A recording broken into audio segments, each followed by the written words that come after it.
పేదరికం వల్ల ఎవరికి చదువుకోలేని పరిస్థితి రాకూడదని ఏపీ సీఎం చంద్రబాబు అన్నారు. అండదండలు లేక ఎంతో మంది యువత కూలీలుగా మారుతున్నారని ఆవేదన వ్యక్తం చేశారు. ఆర్థిక అసమానతలు తగ్గించడమే తమ ప్రభుత్వ లక్ష్యమని అన్నారు. పేదవాడు ఆకలితో ఉంటే సమాజానికి మంచిది కాదని, వారి జీవితాల్లో వెలుగులు తెచ్చే వరకు మీతోనే ఉంటా అన్నారు. 2029 నాటికి పేదరికం లేని సమాజమే తన లక్ష్యమని, ఆర్థిక అసమానతలను తగ్గిస్తామన్నారు. అనంతపురం జిల్లాలో హంద్రినీవా పనులను పరిశీలించిన సీఎం జిల్లాలో ఏర్పాటు చేసిన ప్రజావేదిక బహిరంగ సభలో సీఎం చంద్రబాబు ప్రసంగించారు. శ్రీ సత్యసాయి జిల్లాకు చెందిన జవాన్ మురళీనాయక్ వీరమరణం పట్ల సీఎం చంద్రబాబు సభలో 2 నిమిషాలు మౌనం పాటించి సంతాపం ప్రకటించారు. కుటుంబ సభ్యులకు ప్రగాఢ సానుభూతి తెలిపారు. మురళీనాయక్ కుటుంబానికి తమ ప్రభుత్వం అండగా ఉంటుందన్నారు. దేశాన్ని రక్షించగలిగిన సమర్థత ఉన్న నాయకుడు మోదీ ఒక్కరేనని చెప్పారు. మన దేశం ఉగ్రవాదానికి ఎప్పటికీ వ్యతిరేకం. ప్రజాస్వామ్యంలో ఉగ్రవాదానికి స్థానం లేదు. ప్రపంచంలో ఉగ్రవాదానికి చోటు లేదని మోదీ ఏనాడో చెప్పారు. ఆపరేషన్ సింధూర్ ద్వారా ఉగ్రవాదులను మట్టుబెట్టిన ప్రభుత్వం కేంద్రంలో ఉంది. సరిహద్దుల్లో పాకిస్తాన్ కవ్వింపు చర్యలకు పాల్పడుతోంది.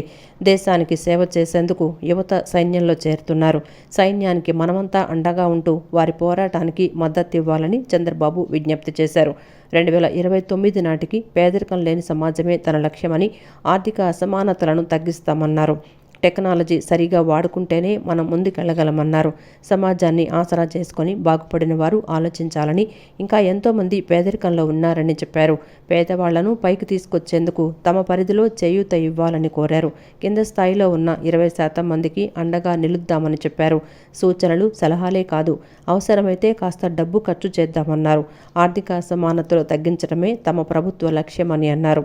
పేదవాడు ఆకలితో ఉంటే సమాజానికి మంచిది కాదన్నారు. వారి జీవితాల్లో వెలుగులు తెచ్చే వరకు మీతోనే ఉంటానన్నారు. కష్టపడి చదువుకొని పైకొచ్చిన వారు ఎంతోమంది ఉన్నారని, సరైన సమయంలో సరైన గైడెన్స్ ఉంటేనే జీవితంలోకి పైకి రాగలమన్నారు. వాట్సాప్ గవర్నెన్స్ ద్వారా అనేక సేవలు అందుబాటులోకి తెచ్చామన్నారు. పనుల కోసం మీరు ప్రభుత్వ కార్యాలయాల చుట్టూ తిరగాల్సిన అవసరం లేదన్నారు. తల్లి వచ్చి జ్యోతిబాయ్, తండ్రి వచ్చి రామ్ నాయక్. వారికి నా ప్రగాఢ సానుభూతి తెలియజేస్తున్నా.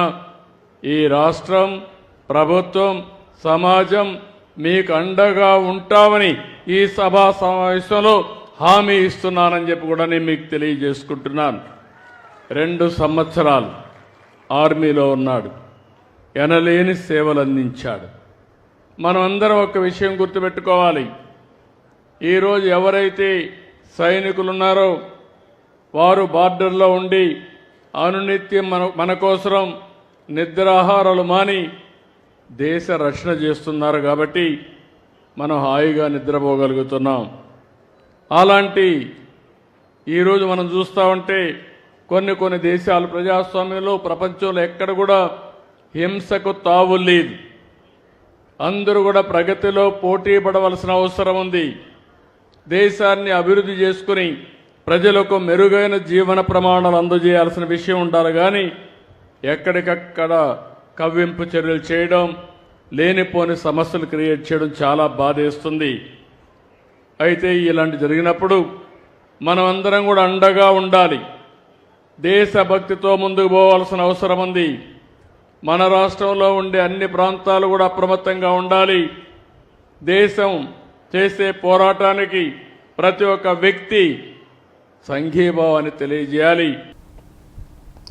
శ్రీ సత్యసాయి జిల్లాకు చెందిన జవాను జమ్మూ కాశ్మీర్లో వీరమరణం పొందారు. గోరంట్ల మండలం గడ్డతండ పంచాయతీ కల్లితండకు చెందిన మురళీ నాయక్ మృతి చెందినట్లు కుటుంబ సభ్యులకు శుక్రవారం ఉదయం సమాచారం అందింది. సరిహద్దులో చొరబాటుదారుల కాల్పుల్లో ఆయన మృతి చెందినట్లు అధికారులు వారికి తెలిపారు. మంత్రి సవిత కల్లితండకు వెళ్లి తల్లిదండ్రులను ఓదార్చారు. రాష్ట్ర ప్రభుత్వం తరపున 5 లక్షల చెక్కును మురళీ నాయక్ తల్లిదండ్రులకు ఆమె అందజేశారు. రాష్ట్ర ప్రభుత్వం అండగా ఉంటుందని ధైర్యం చెప్పారు. భారత్, పాకిస్తాన్ల మధ్య జరుగుతున్న యుద్ధంలో ఓ తెలుగు జవాన్ వీరమరణం పొందారు. శ్రీ సత్యసాయి జిల్లా గోరంట్ల మండలం కల్లితండ పంచాయతీకి చెందిన మురళీ నాయక్ యుద్ధభూమిలో కన్నుమూశారు. మురళీ నాయక్ మరణంతో స్వగ్రామంలో విషాదం నెలకొంది. తల్లిదండ్రులు శ్రీరామ్ నాయక్, జ్యోతిబాయిలు కన్నీరు మున్నీరుగా విలపిస్తున్నారు. ఈ వీర జవాన్ ఈ దంపతుల ఏకైక సంతానం కావటం గమనార్హం. 2022లో అగ్నివీర్ జవాన్గా సైన్యంలో చేరిన మురళీ నాయక్ 2 రోజుల క్రితం వరకు నాసిక్ విధులు నిర్వర్తించారు. భారత్ పాక్ ఉద్రిక్తతల నేపథ్యంలో ఆర్మీ అధికారులు ఆయన్ను నాసిక్ నుంచి జమ్మూ కాశ్మీర్కు పిలిపించారు. ఈ క్రమంలో నేడు తెల్లవారుజామున చొరబాటుదారుల కాల్పుల్లో మురళీ నాయక్ మరణించారు. ఈ సమాచారం తెలియటంతో తల్లిదండ్రులు, కుటుంబ సభ్యులు కన్నీరు మున్నీరుగా విలపించారు. మరోవైపు మురళీ నాయక్ తల్లిదండ్రులను సీఎం చంద్రబాబు ఫోన్లో పరామర్శించారు. మంత్రి సవిత కల్లితండాకు వెళ్లి తల్లిదండ్రులను ఓదార్చారు. రాష్ట్ర ప్రభుత్వం తరపున 5 లక్షల చెక్కును మురళీ నాయక్ తల్లిదండ్రులకు ఆమె అందజేశారు.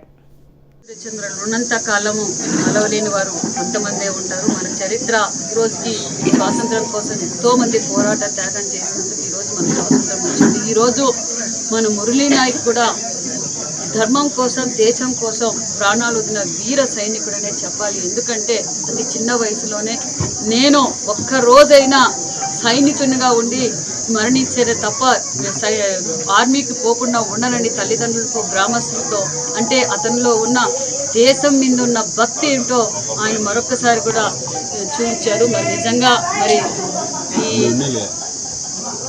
సత్యసాయి జిల్లా పెనుగొండ నియోజకవర్గం గోరెంట్ల మండలంలోని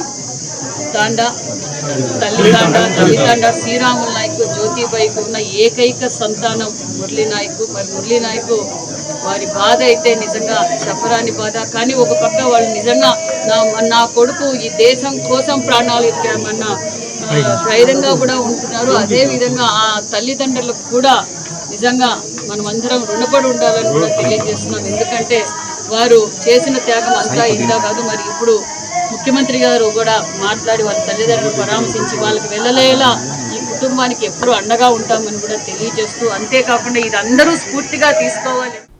దేశ రక్షణలో పెనుకొండ నియోజకవర్గం గోరంట్ల మండలం కల్లితండాకు చెందిన మురళీ నాయక్ ప్రాణాలు కోల్పోవడంపై ముఖ్యమంత్రి చంద్రబాబు నాయుడు తీవ్ర విచారం వ్యక్తం చేశారు. మురళీ నాయక్ తల్లిదండ్రులు జ్యోతిబాయి, శ్రీరామ్ నాయక్లతో ఫోన్లో మాట్లాడి సీఎం వారిని పరామర్శించారు. మాతృభూమి కోసం ప్రాణాలు అర్పించిన మురళి త్యాగాన్ని దేశమంతా గుర్తుపెట్టుకుంటుందని ముఖ్యమంత్రి అన్నారు. 25 ఏళ్ల వయసులోనే దేశం కోసం అమరుడైన మురళి కుటుంబానికి రాష్ట్ర ప్రభుత్వం అండగా ఉంటుందని సీఎం తెలిపారు. వీర జవాన్ మురళి తల్లిదండ్రుల ఆవేదన తీర్చలేనిది అయినా ధైర్యంగా ఉండాలని ముఖ్యమంత్రి వారిని కోరారు. ఆపరేషన్ సింధూర్లో వీరమరణం పొందిన జవాన్ మురళీ నాయక్ త్యాగాన్ని భారత జాతి ఎన్నడూ మర్చిపోదని ఉప ముఖ్యమంత్రి పవన్ కళ్యాణ్ అన్నారు. జమ్మూ కాశ్మీర్ సరిహద్దుల్లో శత్రుముఖులతో పోరాడి మరణించిన మురళీ నాయక్ ఆత్మకు శాంతి చేకూరాలని భగవంతుని ప్రార్థిస్తున్నానని అన్నారు. శ్రీ సత్యసాయి జిల్లా కల్లితండాకు చెందిన ఈ యువ జవాన్ దేశ రక్షణకు అంకితమై సమర భూమిలో అమరులయ్యారని తెలిపారు. ఈ వీరుడి తల్లిదండ్రులు జ్యోతిబాయి, శ్రీరామ్ నాయక్కి ఇతర కుటుంబ సభ్యులకు తన ప్రగాఢ సానుభూతి తెలియజేస్తున్నానని అన్నారు. రాష్ట్ర ప్రభుత్వం అన్ని విధాలా ఆ కుటుంబానికి భరోసా ఇస్తుందని తెలిపారు. ఆపరేషన్ సింధూర్లో భాగంగా జమ్మూ కాశ్మీర్ యుద్ధభూమిలో పోరాడుతూ రాష్ట్రానికి చెందిన మురళీ నాయక్ వీరమరణం పొందడం తనను తీవ్ర ఆవేదనకు గురిచేసిందని రాష్ట్ర విద్యా, ఐటీ శాఖల మంత్రి నారా లోకేష్ అన్నారు. మురళీ నాయక్ చూపిన ధైర్య సాహసాలు రాష్ట్రానికే గర్వకారణమని పేర్కొన్నారు. మురళీ నాయక్ పార్థివ దేహానికి రాష్ట్ర ప్రభుత్వ అధికారిక లాంఛనాలతో అంత్యక్రియలు జరిపిస్తామని తెలిపారు. ఆయన కుటుంబానికి అన్ని విధాలా అండగా నిలుస్తామని హామీ ఇచ్చారు. ఉమ్మడి ఆంధ్రప్రదేశ్లో ముఖ్యమంత్రిగా ఉన్న సమయంలో హైదరాబాద్లో సైబర్ సిటీని నిర్మాణం చేసి అభివృద్ధి చేసినట్లుగానే నేడు ఆంధ్రప్రదేశ్లో అమరావతిని ముఖ్యమంత్రి నారా చంద్రబాబు నాయుడు అభివృద్ధి చేయనున్నారని విజయవాడ ఎంపీ కేశినేని శివనాథ్, ఎమ్మెల్యే గద్దె రామ్మోహన్ పేర్కొన్నారు. దేశంలో 2 ప్రధాన నగరాలను అభివృద్ధి చేసిన ఘనత ముఖ్యమంత్రి నారా చంద్రబాబు నాయుడుకే దక్కుతుందని అన్నారు. విజయవాడ నగరం అభివృద్ధి చేయడానికి ఎన్ని వేల కోట్లు అయినా మంజూరు చేయడానికి తాను సిద్ధంగా ఉన్నానని ముఖ్యమంత్రి నారా చంద్రబాబు నాయుడు చెప్పారని అన్నారు. తూర్పు నియోజకవర్గ పరిధిలోని 3వ డివిజన్లో పార్లమెంటు సభ్యుడు కేశినేని శివనాథ్, ఎమ్మెల్యే గద్దె రామ్మోహన్ పర్యటించారు. స్థానికులతో వారు స్వయంగా మాట్లాడి ప్రజా సమస్యలను అడిగి తెలుసుకున్నారు. అనంతరం డివిజన్లోని పలు రోడ్ల నిర్మాణానికి ₹1 కోటి అంచనా వ్యయంతో చేపట్టిన నిర్మాణ పనులను, నూతనంగా ఏర్పాటు చేసిన సీసీ కెమెరాలను ఎంపీ కేశినేని శివనాథ్, ఎమ్మెల్యే గద్దె రామ్మోహన్ ప్రారంభించారు. ఈ సందర్భంగా ఎంపీ కేశినేని శివనాథ్ మాట్లాడుతూ రాజధాని అమరావతి నగరానికి ముఖద్వారమైన విజయవాడ నగరాన్ని సుందరంగా తీర్చిదిద్దాలని ముఖ్యమంత్రి నారా చంద్రబాబు నాయుడు తమతో చెప్పారని తెలిపారు. నగరంలో ఏ విధమైన నిర్మాణాలు చేయాలనే విషయాలను అధికారులు, ప్రజాప్రతినిధులు చర్చించుకొని డిపిఆర్ సిద్ధం చేసుకుని వస్తే అందుకు అవసరమైన నిధులను తాను మంజూరు చేస్తానని సీఎం చెప్పారని తెలిపారు. అధికారులతో ప్రజాప్రతినిధులందరం సమావేశమయ్యామని, అధికారులందరూ డిపిఆర్ సిద్ధం చేసే పనిలో నిమగ్నమయ్యారని వెల్లడించారు. త్వరలోనే డిపిఆర్ను ముఖ్యమంత్రి నారా చంద్రబాబు నాయుడు దృష్టికి తీసుకువెళ్తామని చెప్పారు. కూటమి ప్రభుత్వం అధికారంలో ఉన్న సమయంలోనే అమరావతి నిర్మాణం పూర్తవుతుందని విశ్వాసం వ్యక్తం చేశారు. మనమందరం ఒకటే, తప్పకుండా మంచి ప్రభుత్వంలో ఉన్నాం. మూడో డివిజన్ ముఖ్యంగా మా ఇద్దరికి 3000 ఓట్లు మెజార్టీ ఇచ్చిన డివిజన్, అన్ని డివిజన్ల కన్నా అత్యధిక మెజార్టీ ఇచ్చిన డివిజన్. ఈ డివిజన్ కొత్తగా అభివృద్ధి చెందుతున్న ప్రాంతం. ఈ ప్రాంతం అభివృద్ధి చెందితే విజయవాడ ప్రాంతం అభివృద్ధి చెందుతుందని పదే గద్దె రామ్మోహన్ రావు ప్రతి సభలో కూడా చెప్తూ ఉంటారు. కాబట్టి ఈ ప్రాంతంలో ఇప్పటికే 9 కోట్లు, ఈ వాళ్ళతో కలిపి మొత్తం 9 కోట్లు, ఈ 9 నెలల్లో 9 కోట్లు శాంక్షన్ చేయడం జరిగింది. ఈ డివిజన్ యొక్క ప్రధాన సమస్య అయిన డ్రైనేజ్ కూడా 2-3 నెలల్లో పరిష్కారం అయ్యే విధంగా అధికారులతో మాట్లాడి నేను గద్దె రామ్మోహన్ రావు కృషి చేస్తామని తెలియజేస్తున్నాను. నన్ను కొత్త అయినా సరే గద్దె రామ్మోహన్ రావు గారి ఏ మార్గంలో అయితే నడుస్తున్నారో గౌరవ ఎమ్మెల్యే గద్దె రామ్మోహన్ రావు గారితో కలిసి నడిచి ఈ ప్రాంత అభివృద్ధిలో మీ అందరితో పాటు పాలు పంచుకుంటానని తెలియజేసుకుంటూ అందరికీ ధన్యవాదాలు. అనంతరం ఎమ్మెల్యే గద్దె రామ్మోహన్ మాట్లాడుతూ 3వ డివిజన్ను 2014వ సంవత్సరం నుంచి ప్రత్యేక ప్రణాళికతో అభివృద్ధి చేస్తున్నామన్నారు. ప్రత్యేకంగా నిధులు కేటాయించి డివిజన్లో సౌకర్యాలు కల్పిస్తున్నామన్నారు. 3వ డివిజన్లో కూటమి ప్రభుత్వం అధికారంలోకి వచ్చిన 9 నెలల వ్యవధిలోనే 9 కోట్ల వ్యయంతో వివిధ అభివృద్ధి పనులు చేశామని, త్వరలోనే డివిజన్లో డ్రైనేజీ వ్యవస్థను మెరుగుపరిచేందుకు చర్యలు తీసుకుంటామన్నారు. మన నియోజకవర్గ పరిధిలోకి రాకపోయినా కలెక్టర్తో మాట్లాడి నిడమానూరు, ఎనికేపాడు, బల్లెంవారి వీధుల రహదారుల విస్తరణ, అభివృద్ధిపై చర్చించి అభివృద్ధి చేస్తున్నామని చెప్పారు. కలెక్టర్, మంత్రి నారాయణ, సిఆర్డీఏ కమిషనర్లతో సమావేశమై రహదారుల నిర్మాణాన్ని చేస్తున్నామన్నారు. రోడ్లు కావాలని ఆలోచన చేసి అటు కలెక్టర్ గారితోనూ, ఇటు నారాయణ గారితో, మినిస్టర్ గారితోనూ, అదేవిధంగా సిఆర్డీఏ కమిషనర్ గారితోనూ వీళ్ళందరితో కూడా ఒక సమావేశం ఏర్పాటు చేసి దానికి కావాల్సిన నిధులు సమకూర్చడంలోనూ, అదేవిధంగా ప్రధాన సమస్య అయిన డ్రైన్స్, గుంటతిప్ప డ్రైన్, ప్రధానంగా గుంటతిప్ప డ్రైన్ అభివృద్ధి పరచాలని చెప్పి 2014లో ఆలోచన చేశాం. దానికి అనుగుణంగానే కేంద్ర ప్రభుత్వం నుంచి వెంకయ్యనాయుడు గారి సహకారంతో నిధులు కూడా తీసుకురావడం జరిగింది. కొంతమేరకు పనులు జరిగిన తర్వాత గత 5 సంవత్సరాలు జగన్మోహన్ రెడ్డి గారి పాలనలో ఆ పనులకు త్రిలోదకాలు ఇవ్వటం, ఆ డబ్బులు కనపడకుండా చేయటం, వాటి వలన వర్కులన్నీ కూడా సగం ఆగిపోయి మరలా దాన్ని పునర్జీవం చేయడానికి ఎంపీ గారి సహకారంతో సిఆర్డీఏ నుంచి నిధులు తీసుకునేదానికి అంగీకార ఒప్పందాలు. రైతులు పండించిన పంటలకు గిట్టుబాటు ధర పొందేలా బహుళ పంటలను చేపట్టాల్సిన అవసరం ఉందని రాష్ట్ర వ్యవసాయ సహకార శాఖ ప్రత్యేక ప్రధాన కార్యదర్శి బి రాజశేఖర్ తెలిపారు. రాష్ట్ర ప్రభుత్వం రైతుల ప్రయోజనాల పట్ల ప్రత్యేక దృష్టి పెట్టడం జరిగిందన్నారు. ఉద్యాన రైతులకు మార్కెట్ సౌకర్యం కల్పించి సరైన గిట్టుబాటు ధర కల్పించేందుకు అవసరమైన చర్యలు తీసుకోవాలని రాష్ట్ర ముఖ్యమంత్రి నారా చంద్రబాబు నాయుడు ప్రత్యేక ఆదేశాలు జారీ చేశారన్నారు. ఆయన ఆలోచనల మేరకు టమాటా, మిర్చి పంటలను పండించే రైతులకు పంటల దిగుబడి, మార్కెటింగ్, గిట్టుబాటు ధర వంటి విషయాల్లో అవగాహన కల్పించేందుకు మేధో మదన సదస్సును నిర్వహిస్తున్నామన్నారు. రాష్ట్ర ఉద్యాన శాఖ ఆధ్వర్యంలో నగరంలోని జలవనరుల శాఖ కార్యాలయ ఆవరణలోని రైతు శిక్షణ కేంద్రం నందు రాష్ట్రానికి చెందిన మిర్చి, టమాటా రైతులకు అవగాహన కల్పించేందుకు ఉద్యాన అధికారులు, శాస్త్రవేత్తలు, ఎగుమతిదారులతో నిర్వహించిన మేధో మదన సదస్సుకు ప్రత్యేక ప్రధాన కార్యదర్శి బి రాజశేఖర్ ముఖ్య అతిథిగా హాజరయ్యారు. కార్యక్రమాన్ని జ్యోతి ప్రజ్వలన చేసిన అనంతరం ప్రత్యేక ప్రధాన కార్యదర్శి బి రాజశేఖర్ మాట్లాడుతూ రైతులు ఎప్పుడూ ఒకే రకమైన పంటలను కాకుండా బహుళ పంటలను చేపట్టాల్సిన అవసరం ఉందన్నారు. చేపట్టే పంటలపై రైతుకు అవగాహన కలిగి ఉండాలన్నారు. నాణ్యమైన విత్తనం, మొక్కల ఎంపిక నుండి నాటడం, పోషణ వంటి విషయాలపై శాస్త్రీయ విధానాన్ని పాటించాలన్నారు. ప్రకృతి వ్యవసాయ విధానాలను పాటించినప్పుడే నాణ్యమైన దిగుబడులను పొందగలుగుతారని, తద్వారా గిట్టుబాటు ధర లభించే అవకాశం ఉంటుందన్నారు. శాస్త్రీయ సాగు పద్ధతులు, ప్రకృతి వ్యవసాయం, మార్కెట్ సౌకర్యం వంటి విషయాలపై రైతులు పూర్తి అవగాహన కలిగి ఉండాలన్నారు.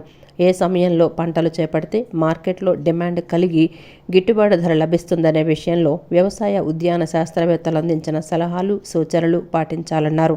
సరైన గిట్టుబాటు ధర లభించాలంటే పండించే పంటలో నాణ్యతా ప్రమాణాలు ఉండాలన్నారు.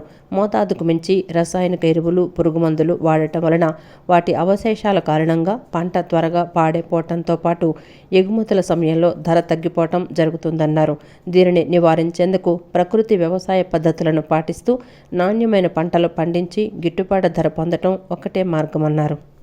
ఇవాళ ఏఐ, డ్రోన్స్, చాలా డీప్ టెక్, మన గౌరవ ముఖ్యమంత్రి గారు ఇప్పుడు డీప్ టెక్ ఇన్ అగ్రికల్చర్ మాట్లాడుతున్నాం. మరి అటువంటి బిగ్ డేటా అనలిటిక్స్ ఇవాళ చేసి ప్రిడిక్ట్ చేసి రాబోయే సీజన్లో ఎలా ఉండొచ్చు, రేట్లు ఎలా ఉండొచ్చు, ప్రొడక్షన్ ఎలా ఉండొచ్చు చేసే రోజులు ఇవి. మరి ఇంత మనకి నాలెడ్జ్ ఉండి ఇప్పటికీ కూడా మరి ఈ రెండు ముఖ్యంగా ఆనియన్ అండ్ చిల్లీ అండ్ టమాటోకి సంబంధించి పట్టు అంటారు కదా, పట్టు అనేది లేదు మనకి. ఇవాళ ఏ పరిస్థితుల్లో మనం ఉండాలి అని అంటే త్రూఅవుట్ ద ఇయర్ మనకు తెలుసు ఎప్పుడు ఎక్కడ ప్రొడక్షన్. ఇవాళ ప్రిడిక్టబిలిటీ చేసే అన్ని వర్షం కానీ, గాలి కానీ, అన్ని వెదర్కి సంబంధించిన అన్ని అంశాలు ఇవాళ ప్రిడిక్ట్ చేసే మామూలు ప్రిడిక్షన్ కూడా కాదు, యాక్యురసీతో 90-95% ప్రిడిక్టబిలిటీ యాక్యురసీతో చేయగలిగే పరిస్థితుల్లో ఇవాళ మనం ఉన్నాం.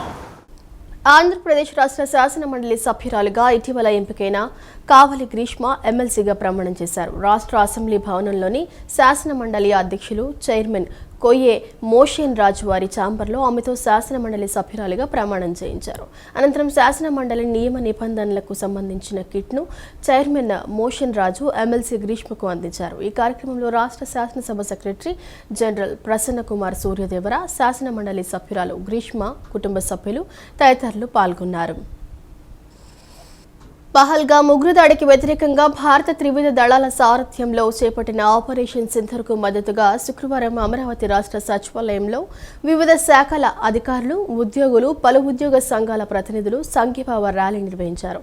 సచివాలయం మొదటి భవనం నుండి ప్రధాన గేటు వరకు ఈ సంఘీభావ ర్యాలీ నిర్వహించారు. పాక్ కాల్పుల్లో అమరుడైన రాష్ట్రానికి చెందిన అగ్నివీర్ మురళీ నాయర్ అమర్ రహే అంటూ ఉద్యోగులు పెద్ద ఎత్తున నినదించారు.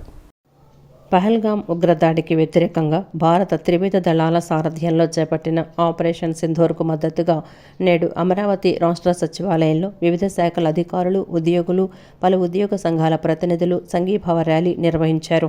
పహల్గామ్లో 26 మంది అమాయక పర్యాటకులను ఉగ్రవాదులు అతి కిరాతకంగా కాల్చి చంపిన నేపథ్యంలో దానికి ప్రతీకారంగా భారత ప్రభుత్వం త్రివిధ దళాల సంయుక్త ఆధ్వర్యంలో ఆపరేషన్ సింధూర్ చేపట్టి సుమారు 100 మందికి పైగా ఉగ్రవాదులను హతమార్చి వారి స్థావరాలను నేలమట్టం చేయడం జరిగింది. భారత్, పాకిస్తాన్ల మధ్య నెలకొన్న ఉద్రిక్త పరిస్థితుల నేపథ్యంలో పాక్ కవ్వింపు చర్యలను మన దేశ త్రివిధ దళాలకు చెందిన సైనికులు గత 4 రోజులుగా పెద్ద ఎత్తున సమర్థవంతంగా తిప్పికొట్టడం జరుగుతోంది. భారతదేశ త్రివిధ దళాల పోరాటానికి సంఘీభావంగా రాష్ట్ర సచివాలయ అధికారులు, ఉద్యోగులు జై హో ఆపరేషన్ సింధూర్, జై జవాన్, జై భారత్, భారత్ మాతాకి జై వంటి నినాదాలతో ర్యాలీ నిర్వహించారు. అంతేకాక పాక్ కాల్పుల్లో అమరుడైన రాష్ట్రానికి చెందిన అగ్నివీర్ మురళీ నాయక్ అమర్ రహే అంటూ ఉద్యోగులు పెద్ద ఎత్తున నినదించారు. ఉగ్రవాదులను పూర్తిగా తుదముట్టించేందుకు భారత త్రివిధ సైనిక దళాలు పాక్ కవ్వింపు చర్యలను తిప్పికొట్టేందుకు అహర్నిశలు పాటుపడుతున్న కృషికి దేశం యావత్తూ వారి వెంట నిలిచింది. అందుకనుగుణంగా రాష్ట్ర సచివాలయ అధికారులు, ఉద్యోగులు, ఉద్యోగ సంఘాల ప్రతినిధులు పెద్ద ఎత్తున ఈ ర్యాలీలో పాల్గొన్నారు. ప్రజలకు భద్రత, భరోసా కల్పిస్తూ రాత్రి గస్తీని ఎన్టీఆర్ జిల్లా పోలీసులు మరింత కట్టుదిట్టం చేశారు. లాడ్జ్లు, హోటల్స్ల మరియు అనుమానిత ప్రదేశాలలో విస్తృత తనిఖీలు నిర్వహించారు. నగరంలో రాత్రి గస్తీని పెంచారు. అనుమానిత వ్యక్తుల మరియు అక్రమ రవాణాపై పటిష్టమైన నిఘా ఏర్పాటు చేసినట్లు అడ్మిన్ డీసీపీ కేజీవి సరిత తెలిపారు. ప్రస్తుత పరిస్థితులను దృష్టిలో ఉంచుకొని ప్రజలకు భద్రత మరియు మేమున్నామన్న భరోసా కల్పిస్తూ రాత్రి గస్తీని మరింత కట్టుదిట్టం చేసి ఎక్కడ ఎటువంటి అసాంఘిక కార్యకలాపాలు, అవాంఛనీయ సంఘటనలు జరగకుండా కట్టడి చేస్తూ ప్రజలకు ఎల్లప్పుడూ అందుబాటులో ఉండాలని incharge police commissioner Sarvashreshtha Tripathi అధికారులకు ఆదేశించారు. ఆయన ఆదేశాల మేరకు అడ్మిన్ డీసీపీ కేజీవి సరిత ఆధ్వర్యంలో ప్రతిరోజు రాత్రి గస్తీని మరింత కట్టుదిట్టం చేసేందుకు ప్రత్యేకంగా పోలీసు బృందాలను, పోలీసు వాహనాలను ఏర్పాటు చేసి ముమ్మరంగా వాహనాల తనిఖీలు, లాడ్జీలు, హోటళ్లు మరియు నిర్జన ప్రదేశాలలో తనిఖీలు నిర్వహిస్తూ అణువణువు క్షుణ్ణంగా సోదాలు చేస్తున్నారు. గత రాత్రి సమయంలో ఎన్టీఆర్ జిల్లాలోని అన్ని పోలీస్ స్టేషన్ల పరిధిలోని ముఖ్య ప్రదేశాలలో పోలీస్ అధికారుల పర్యవేక్షణలో ఆయా పోలీస్ స్టేషన్ల ఎన్హెచ్ఓలు వారి సిబ్బందితో కలిసి రాత్రి గస్తీ నిర్వహించారు. ఈ క్రమంలో లాడ్జీలు, హోటళ్లు, నిర్జన ప్రదేశాలలో తనిఖీలు నిర్వహిస్తూ అణువణువు క్షుణ్ణంగా తనిఖీలను నిర్వహించారు. అదేవిధంగా రాత్రి సమయంలో తిరుగుతున్న ప్రతి ఒక్కరిని ఆపి క్షుణ్ణంగా విచారించి అనుమానిత వ్యక్తులను ఐరిస్ వాహనం ద్వారా తనిఖీ చేసి అనంతరం కౌన్సిలింగ్ చేయటం మరియు అనుమానిత వాహనాలను తనిఖీ చేయటం జరుగుతోంది. ప్రజల్లో భద్రతా భావాన్ని పెంపొందిస్తూ మరియు మేమున్నామన్న భరోసా కలిగి ప్రశాంత వాతావరణంలో ప్రజలు జీవనం సాగించాలనే ముఖ్య ఉద్దేశంతో అన్ని పోలీస్ స్టేషన్ల పరిధిలో ప్రతిరోజు ముమ్మర గస్తీ నిర్వహిస్తున్నామని అడ్మిన్ డీసీపీ సరిత తెలిపారు. అసాంఘిక కార్యకలాపాలపై అడ్డుకట్ట వేసే విధంగా ప్రత్యేక నిఘా ఏర్పాటు చేయడం జరుగుతోందన్నారు. ముఖ్యంగా నెంబర్ లేని వాహనాలు, మద్యం, గంజాయి మరియు ఇతర మత్తు పదార్థాల అక్రమ రవాణాపై పటిష్టమైన నిఘా ఏర్పాటులో భాగంగా ముఖ్య ప్రదేశాలలో లా అండ్ ఆర్డర్ అధికారులు మరియు సిబ్బంది ముమ్మరంగా వాహన తనిఖీలను నిర్వహించడం జరుగుతోందన్నారు. ఉండగలము అనేటటువంటి స్థైర్యాన్ని ఇవ్వడమే కాకుండా మనల్ని మనం అత్యవసర పరిస్థితుల్లో ఏ విధంగా కాపాడుకోవాలి, తోటి వారిని ఏ విధంగా కాపాడాలి, అట్లానే ఆస్తులను ఎట్లా కాపాడాలి అనే విధంగా సన్నద్ధం చేసే క్రమంలో ఈరోజు మొదలుకొని 10 రోజుల వరకు రాష్ట్ర వ్యాప్తంగా జరుగుతున్నటువంటి ఈ సెక్యూరిటీ చెక్స్ కంటిన్యూస్గా జరుగుతూ ఉంటాయి. అందులో భాగంగా ఈరోజు మన విజయవాడలో ఉన్నటువంటి బస్టాండ్, ఏషియాలోనే అతిపెద్దదైనటువంటి బస్టాండ్లో మా సిబ్బంది అందరూ, ఆఫీసర్స్ మొదలుకొని కానిస్టేబుల్స్ వరకు అందరం వచ్చి యాంటీ సబటాజ్ చెక్ చేయడం జరిగింది. అట్లానే ఇక్కడ డెలివరీ సర్వీస్ పాయింట్స్లో కూడా చెక్ చేయడం, ఇక్కడ ఉన్నటువంటి షాప్స్, ఎలైట్నింగ్ పాయింట్ దగ్గర నుంచి బయటికి వెళ్ళేటటువంటి బస్సెస్ అన్ని ప్లాట్ఫామ్స్, ఆల్ 61 ప్లాట్ఫామ్స్ని తనిఖీ చేయడం జరిగింది. అట్లానే డార్మెటరీస్ కూడా చెక్ చేయడం జరిగింది. టాయిలెట్స్ మొదలుకొని అన్ని పబ్లిక్ యాక్సెస్ ఉన్నటువంటి ఆల్ ప్లేసెస్ని సెక్యూరిటీ కోణంలో చెక్ చేయడం జరిగింది. సో ఇవే కంటిన్యూ అవుతాయి. ఇవి మన ప్రజలందరికీ ధైర్యాన్ని, ప్రిపేర్డ్నెస్ని, అన్నిటికీ సన్నద్ధంగా ఉండాలి అనే నమ్మకాన్ని కలిగించే దిశగా ఉంటాయి. ప్రజలు ఎవరూ భయపడవలసిన పరిస్థితి లేదు. ఎందుకు పోలీస్ ఇంత చెకింగ్ చేస్తున్నారు అని భయపడి పానిక్ అవ్వాల్సినటువంటి పరిస్థితి లేదు. కానీ మేము సేఫ్గా ఉన్నాము, మాకు రక్షణగా బార్డర్లో ఆర్మీ ఉంది, అట్లానే లోపల పోలీస్ ఉన్నారు అనే నమ్మకాన్ని కలిగించాలనే ఉద్దేశంతో ఈ చెకింగ్స్ అన్ని కంటిన్యూ చేస్తూ ఉంటాం. Thank you. Compressed natural gas CNG వల్ల ఇంధనం ఆదాతో పాటు ఖర్చు కూడా తగ్గుతుందని, వాహనం మైలేజీ ఎక్కువ వస్తుందని Bhagyanagar gas limited BGL managing director Ram Mohan Rao Karnati తెలిపారు. ప్రజలు పర్యావరణాన్ని పరిరక్షించేందుకు సాధ్యమైనంత వరకు పర్యావరణ హితమైన సిఎన్జి వాహనాలు కొనుగోలు చేయాలన్నారు. విజయవాడ నగరంలో 30 సిఎన్జి స్టేషన్లు ఉన్నాయని, రాబోయే రోజుల్లో మరిన్ని పెంచుతామని అన్నారు. విజయవాడ సనత్ నగర్ న్యూ పంటకాలవ రోడ్డులో ఉన్న శ్రీ రాజరాజేశ్వరి శ్రీనివాస హెచ్పి ఎనర్జీ స్టేషన్లో భాగ్యనగర్ గ్యాస్ లిమిటెడ్ ఆధ్వర్యంలో సిఎన్జి స్టేషన్ను ఏర్పాటు చేశారు. Bhagyanagar gas limited managing director Rammohan Rao Karnati, HPCL south central zone general manager Muralimohan, HPCL chief regional manager Abhishek Pratap Singh ప్రారంభించారు. అనంతరం కారు, ఆటోకు పంపు ద్వారా సిఎన్జి నింపారు. ఈ కార్యక్రమంలో sales manager KVN, CNG senior manager Pavan Kumar తదితరులు పాల్గొన్నారు. ఈ సందర్భంగా రామ్మోహన్ రావు మాట్లాడుతూ భాగ్యనగర్ గ్యాస్ లిమిటెడ్ ద్వారా నేచురల్ గ్యాస్ను హైదరాబాదు, విజయవాడ, కాకినాడ పట్టణాలకు సరఫరా చేస్తున్నామని చెప్పారు. ప్రతి ఇంటికి సిలిండర్లు బదులు పైప్ లైన్ ద్వారా గ్యాస్ను అందిస్తున్నామని అన్నారు. పెట్రోల్, డీజిల్ వల్ల పర్యావరణానికి హాని కలుగుతుందని, నేచురల్ గ్యాస్ పర్యావరణ హితమైందని, ప్రజా ఆరోగ్యం మెరుగుపడుతుందని తెలిపారు.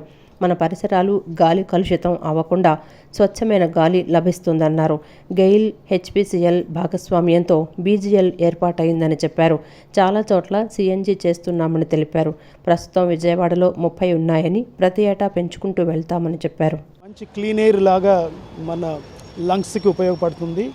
బీజీఎల్ హెచ్పిసిఎల్, గెయిల్ భాగస్వామ్యంలో ఫామ్ అయిన కంపెనీ కాబట్టి మా పార్ట్నరు మేము కలిపి చాలా చోట్ల ఇవి ఓపెన్ చేస్తున్నాము. అలాగే ఈరోజు రాజరాజేశ్వరి ఫిల్లింగ్ స్టేషనులో ప్లాన్ చేశాము. దీనితో చుట్టుపక్కల ఉన్న వెహికల్స్ దీనికి మంచి ఉపయోగము. ఈ కంప్రెస్డ్ గ్యాస్ వల్ల ఫ్యూయల్ ఆదాతో పాటు పెట్రోల్తో కంపేర్ చేస్తే మాది యావరేజ్ కూడా ఒక స్విఫ్ట్ డిజైరు హైవే మీద వెళ్తే 30 కిలోమీటర్ల దాకా వస్తుంది. అదే పెట్రోల్ అయితే కనుక 15-16 కిలోమీటర్లు. మాది 89 రూపాయలు. అదే పెట్రోల్ అయితే 109, 108 ఉంటుంది. దానివల్ల నా ఈ టీవీ మాధ్యమంలో నేను చేసే రిక్వెస్ట్ ఏంటంటే అందరూ సాధ్యమైనంత వరకు ఈ పొల్యూషన్ లేని వాతావరణానికి అందరూ కంట్రిబ్యూట్ చేయాలి. అనంతరం HPCL south central zone general manager Muralimohan మాట్లాడుతూ సిఎన్జి ఆటోలు, కార్లు ఎక్కువగా తిరిగే ప్రాంతంలో సిఎన్జి స్టేషన్ రావడం శుభసూచకమన్నారు. మంచి ప్రదేశంలో సిఎన్జి స్టేషన్ వచ్చిందని, ఈ అవకాశాన్ని వినియోగదారులు వినియోగించుకోవాలని కోరారు. శ్రీ రాజరాజేశ్వరి శ్రీనివాస హెచ్పి ఎనర్జీ స్టేషన్లో సిఎన్జి సేల్స్ బాగా చేయాలని, ఆర్థికంగా వృద్ధి చెందాలని ఆకాంక్షించారు. రాజరాజేశ్వరి డీలర్ యాజమాన్యానికి అభినందనలు తెలుపుతూ ఈ సిఎన్జి సేల్స్ బాగా చేయాలని, వాళ్ళు కూడా ఆర్థికంగా వృద్ధి చెందాలని ఆకాంక్షిస్తూ శుభాకాంక్షలు తెలుపుతున్నాను. ఎందుకంటే ఇక ఆటోలు మరియు సిఎన్జి ట్యాక్సీలు ఎక్కువ తిరిగే చోట్ల సిఎన్జి రావడం శుభసూచకం. మంచి లొకేషన్లో సిఎన్జి ఫెసిలిటీ రావడం మన వినియోగదారులు కూడా మంచి అవకాశం. సో ఈ లొకేషన్ అవకాశంగా తీసుకొని మన డీలర్స్ బాగా వృద్ధి చెందుతారని ఆకాంక్షిస్తూ సెలవు తీసుకుంటాం. ఈ సందర్భంగా Shri Rajarajeshwari Srinivasa HP energy station నిర్వాహకులు సిహెచ్ శ్రీనివాసరావు మాట్లాడుతూ తమ పెట్రోల్ బంకును 2024 మార్చి 3న ప్రారంభించామని, తమకు సిఎన్జికి కూడా అనుమతి వచ్చిందన్నారు. సిఎన్జి రావడం వల్ల ప్రజల ఇబ్బందులు తొలగుతాయని అన్నారు. ప్రజలకు పెట్రోల్, డీజిల్, సిఎన్జి అన్ని వేళలా అందుబాటులో ఉంచాలనేది తమ కోరికని, క్వాలిటీ, క్వాంటిటీ తమ ప్రత్యేకతని తెలిపారు. వరకు ఇది స్థాపించి మార్చి 3వ తారీఖు 2024లో స్థాపించామండి ఇక్కడ బంకు. సిఎన్జి కూడా పర్మిషన్ వచ్చింది. ఇక్కడ సిఎన్జి రావటం వల్ల ఇక్కడ ప్రజల ఇబ్బందులు పెట్రోల్ మీద లేకోకుండా సిఎన్జి బాగా ఉపయోగపడుతుందని ఆశిస్తూ పెట్టాం. దానికి బీజీఎల్ వారి సహకారంతో, హెచ్పిసిఎల్ వారి సహకారంతో, హెచ్పిసిఎల్ బంకు ఇది, దాన్ని అభివృద్ధి చేయడానికి ముందంజలో ఉన్నాం. ఏ రకంగానైనా ప్రజలకి అన్ని వేళలా ఉపయోగపడేటట్టుగా సిఎన్జి కానీ, పెట్రోల్ కానీ, డీజిల్ కానీ అందుబాటులో అందించాలనేది మా కోరిక. క్వాలిటీ, క్వాంటిటీ మా ప్రత్యేకత. వన్ టౌన్ వాగు సెంటర్ వీరాంజనేయ స్వామి దేవస్థానంలో ధ్వజస్తంభ ప్రతిష్టకు అనుమతి ఇచ్చిన రాష్ట్ర దేవాదాయ ధర్మాదాయ శాఖకు నాయకులు పోతున్న వెంకట మహేష్ కృతజ్ఞతలు తెలిపారు. హనుమత్ దీక్షా పీఠం పీఠాధిపతి దుర్గప్రసాద్ స్వామీజీ, భువనేశ్వరి పీఠాధిపతి కమలానంద భారతి స్వామీజీ, శైవక్షేత్ర పీఠాధిపతి శివస్వామి ధ్వజస్తంభ ప్రతిష్ట మహోత్సవంలో పాల్గొన్నారని వెల్లడించారు. వన్ టౌన్ వాగు సెంటర్లోని శ్రీ వీరాంజనేయ స్వామి దేవస్థానంలో ధ్వజస్తంభ ప్రతిష్టా మహోత్సవం అత్యంత వైభవంగా జరిగింది. నాయకులు పోతన వెంకట మహేష్, విజయలక్ష్మి దంపతుల ఆధ్వర్యంలో నేడు జరిగిన ఈ కార్యక్రమంలో పలువురు పీఠాధిపతులు, స్వామీజీలు హాజరయ్యారు. హనుమత్ దీక్షా పీఠం పీఠాధిపతి దుర్గాప్రసాద్ స్వామీజీ, భువనేశ్వరి పీఠాధిపతి కమలానంద భారతి స్వామీజీ, శైవక్షేత్రం పీఠాధిపతి శివస్వామి పాల్గొని ఆగమ శాస్త్ర ప్రకారం ధ్వజస్తంభ ప్రతిష్టా కార్యక్రమాన్ని నిర్వహింపచేశారు. అనంతరం సీతారామ స్వామివారి కళ్యాణం, అన్నదాన కార్యక్రమాలు నిర్వహించారు. ఈ సందర్భంగా పోతన వెంకట మహేష్ మాట్లాడుతూ ధ్వజస్తంభ ప్రతిష్టకు అవకాశం ఇచ్చిన దేవాదాయ ధర్మాదాయ శాఖకు కృతజ్ఞతలు తెలుపుతున్నానన్నారు. ఆపరేషన్ సింధూర్ జరుగుతున్న సమయంలో ధ్వజస్తంభ ప్రతిష్ట చేయడం భారత విజయానికి గుర్తన్నారు. యుద్ధంలో పాకిస్తాన్పై భారత్ గెలుపు ఖాయమన్నారు. ధ్వజస్తంభ ప్రతిష్ట చేయడానికి వారు కూడా ఎంతో శ్రమతో ఈ కార్యక్రమాన్ని మాతో పూర్తి చేయించారు. మరి మేము కూడా ధ్వజస్తంభ ప్రతిష్టతో పాటు తిరుమల నుంచి మరి అక్కడ అసిస్టెంట్ ప్రొఫెసర్ అయినటువంటి మణిదీప్ గారి శిష్య బృందాన్ని కూడా తీసుకొచ్చి ఇక్కడ వైకాసన ఆగమ శాస్త్ర ప్రకారం ధ్వజస్తంభ ప్రతిష్ట చేయడం కూడా జరిగింది. ఈ కార్యక్రమంలో మరి ముఖ్యంగా మాతో పాటు హనుమత్ దీక్ష పీఠాధిపతులైనటువంటి గురుప్రసాద్ స్వామీజీ గారు, అదేవిధంగా భువనేశ్వరి పీఠాధిపతులైనటువంటి కమలానంద భారతి గారు, అదేవిధంగా శైవక్షేత్ర పీఠాధిపతి అయినటువంటి శివస్వామి గారు కూడా మరి ధ్వజస్తంభ ప్రతిష్టలో పాల్గొన్నందుకు వారికి మా అందరి తరపున కూడా హృదయపూర్వక శుభాకాంక్షలు, ధన్యవాదాలు తెలియజేస్తా ఉన్నా. ప్రభుత్వ పాఠశాలల విద్యార్థులకు మాత్రమే విద్యా దీవెన పథకం ఇవ్వాలని, ప్రైవేటు పాఠశాలలకు ఇవ్వొద్దని ఏపీటీఎఫ్ అసోసియేషన్ మాజీ ప్రధాన కార్యదర్శి పాండురంగారావు సభ్యులు ప్రభుత్వాన్ని సూచించారు. ఆంధ్రప్రదేశ్ రాష్ట్రంలో మాతృభాషా విధానాన్ని కొనసాగించాలని ప్రభుత్వాన్ని కోరారు. నగరంలోని గాంధీనగర్ అలంకార్ ధర్నా సెంటర్ వద్ద ఏపీటీఎఫ్ ఆధ్వర్యంలో ఉపాధ్యాయులు నిరసన కార్యక్రమం చేపట్టారు. కూటమి ప్రభుత్వం ఎన్నికల సందర్భంగా ఇచ్చిన హామీలు అమలు చేయాలని ఏపీటీఎఫ్ సభ్యులు డిమాండ్ చేశారు. అనంతరం ఏపీటీఎఫ్ మాజీ ప్రధాన కార్యదర్శి పాండురంగప్రసాద్ మాట్లాడుతూ 117 జీవో అమలు గత ప్రభుత్వ పాఠశాలల విధానాన్ని సర్వనాశనం చేసిందని విమర్శించారు. ప్రస్తుతం అధికారంలో ఉన్న కూటమి ప్రభుత్వం గత ప్రభుత్వ విధానాలనే అమలు చేస్తూ విద్యా విధానానికి తూట్లు పడుస్తోందని ధ్వజమెత్తారు. ప్రతి గ్రామంలో ప్రాథమిక పాఠశాలలు ఏర్పాటు చేయాలని కోరారు. ప్రాథమికోన్నత పాఠశాలల్లో సబ్జెక్టుల వారీగా ఉపాధ్యాయులను నియమించాలని ప్రభుత్వాన్ని డిమాండ్ చేశారు. ఎన్నికల్లో హామీ ఇచ్చిన పీఆర్సీ కమిషన్ తక్షణమే నియమించాలన్నారు. 3, 4, 5 తరగతులను కూడా హై స్కూల్స్ పెడితే ఈ రాష్ట్రంలోని మేధావులు, విద్యావేత్తలు, ఉపాధ్యాయులు అందరూ వ్యతిరేకించారు. 3, 4, 5 తరగతులు హై స్కూల్లో పెట్టవేంటి, సరైనది కాదని. మేము వెంటనే రాగానే రద్దు చేస్తామని చెప్పారు. ఇవాళ ఈ ప్రభుత్వం 1200 పాఠశాలల్లో 1వ తరగతి నుంచే 3, 4, 5 కాదు 1 నుంచే హై స్కూల్లో పెడతా ఉంది. ఫౌండేషన్ పాఠశాలని ఆ ప్రభుత్వం పెట్టిన వాటిని కొనసాగిస్తుంది. 5000 ఫౌండేషన్ పాఠశాలలు పెడతా ఉన్నారు. ఈ 5000 ఫౌండేషన్ పాఠశాలలు 1 సంవత్సరం తర్వాత ఒక్కళ్ళు కూడా ఉండదు, మిగలకుండా పోతాయి. మేము కోరేది ఏంటంటే ఏపీటీఎఫ్గా ప్రతి ఆవాస ప్రాంతంలోనూ ప్రాథమిక పాఠశాల ఉండాలి. ప్రాథమిక పాఠశాల అంటే 5వ తరగతి వరకు ఉండాలి. 1-2 తరగతులు పెట్టేది ప్రాథమిక పాఠశాల కాదు. అది మీరు చెప్పేటువంటి విద్యా చట్టానికి, మీరు చెప్పే జాతీయ విద్యా విధానానికి వ్యతిరేకమైంది. అందువల్ల మేము ఆ విధానాన్ని ఖండిస్తున్నాం. ప్రతి గ్రామంలో ప్రాథమిక పాఠశాల ఉండాలి. అలాగే ప్రాథమికోన్నత పాఠశాలల్లో 2 పోస్టులే స్కూల్ అసిస్టెంట్లు ఇస్తామన్నారు. 6, 7, 8 తరగతుల్లో ఉండే సబ్జెక్ట్ చెప్పడానికి సబ్జెక్ట్ టీచర్స్ అవసరం. సైన్స్ కావాలి, మ్యాథ్స్ కావాలి, పిఎస్ కావాలి, ఎన్ఎస్ కావాలి. ఆంధ్రప్రదేశ్ మున్సిపల్ వర్కర్స్ యూనియన్ ఆధ్వర్యంలో నగరంలోని గాంధీనగర్లో ధర్నా చేపట్టారు. ఇంజనీరింగ్ విభాగంలో వీధి దీపాలు, పార్కులు, వెహికల్ డిపో, స్ట్రీట్ లైట్లు కార్మికులు 3వ రోజు నిరసన కార్యక్రమం చేపట్టారు. అనంతరం మున్సిపల్ కార్మికుల సంఘం నాయకులు మహేష్ మాట్లాడుతూ నగరమంతా నీళ్లు సరఫరా చేస్తే కన్నీళ్లు మిగిలిందని ఆవేదన వ్యక్తం చేశారు. గత ప్రభుత్వంలో ఇంజనీరింగ్ విభాగంలో పనిచేసే కార్మికులను మోసం చేసిందన్నారు. కూటమి ప్రభుత్వ అధికారంలో వచ్చిన మాకు న్యాయం జరగటం లేదని ఆవేదన వ్యక్తం చేశారు. ఆప్కాస్ కార్మికులను పర్మనెంట్ చేయాలని డిమాండ్ చేశారు. ఉన్నటువంటి వాటర్ సప్లైలో డ్యూటీలన్నీ కూడా ఆపేసి ఈ నిరవధిక సమ్మెలో కూడా ప్రతి ఒక్కరు కూడా పాల్గొంటారని కోరుకుంటున్నాము. అలాగే ఇది వెంటనే ప్రభుత్వం స్పందించి నారా చంద్రబాబు నాయుడు గారు, అలాగే డిప్యూటీ సీఎం గారు అయినటువంటి పవన్ కళ్యాణ్ గారు, అలాగే లోకేష్ గారు కూడా స్పందించి వెంటనే ప్రభుత్వ అధికారులు కూడా స్పందించి యంత్రాంగం కూడా మా జీతాల విషయమై వెంటనే తేల్చినట్లయితే సరే, లేనటువంటి విషయంలో ఇంకా ఉన్నటువంటి రానున్న దినాల్లో మేము దీన్ని ఉధృతంగా చేసి ప్రతిదీ కూడా ఆఫ్ చేసి ఈ టెంట్లో కూర్చునేటువంటి పరిస్థితి. అలాగే ఈ వేసవకాలంలో సమ్మర్లో నీటి ఇబ్బంది, నీటి అద్దటి నగరంలో ఉన్నటువంటి పంచాయతీల్లో, గ్రామాల్లో, మున్సిపాలిటీలో ఉన్నటువంటి మనుషులందరూ కూడా ఇబ్బంది పడితే పూర్తి బాధ్యత ఈ గవర్నమెంట్ భరించాల్సి ఉంటుంది. కాబట్టి దయచేసి మమ్మల్ని పిలిచి వెంటనే చర్చలు కూడా పిలిచి మా న్యాయమైనటువంటి కోరికలు, డిమాండ్లు తీర్చాలని కోరుకుంటూ పి. మహేష్ బాబు, విజయవాడ నగర కమిటీ, ఏపీ మున్సిపల్ ఇంజనీర్ వర్కర్లు. ఏ శత్రు దేశంతోనైనా యుద్ధం చేయాల్సి వస్తే తాము కూడా ముందు ఉంటామని ముస్లింలు పేర్కొన్నారు. భారతదేశం జోలికి ఎవరు వచ్చినా ఊరుకునేది లేదని వారికి గట్టిగా బుద్ధి చెబుతామని అన్నారు.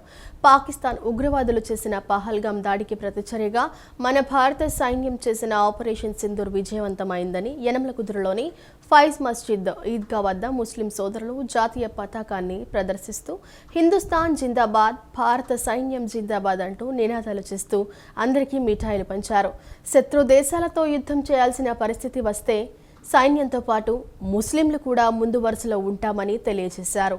పాకిస్తాన్ ఉగ్రవాదులు పహల్గాంలో చేసిన దాడికి ప్రతిచర్యగా భారత సైన్యం పాకిస్తాన్లో ఉన్న 9 ఉగ్రవాద స్థావరాలపై దాడి చేసి నేలగూల్చింది. ఆపరేషన్ సింధూర్ పేరుతో మన భారత సైన్యం చేసిన ఈ ఆపరేషన్ విజయవంతమైన సంతోష సమయంలో ముస్లిం సోదరులు యనమలకుదురులోని ఈద్గా వద్ద, ఫైజ్ మస్జిద్ వద్ద సంబరాలు జరుపుకుంటున్నారు. ఇలాగే భారతదేశ సైన్యంకి మేమంతా మద్దతుగా ఉంటాము, భారతదేశానికి మద్దతుగా ఉంటాము.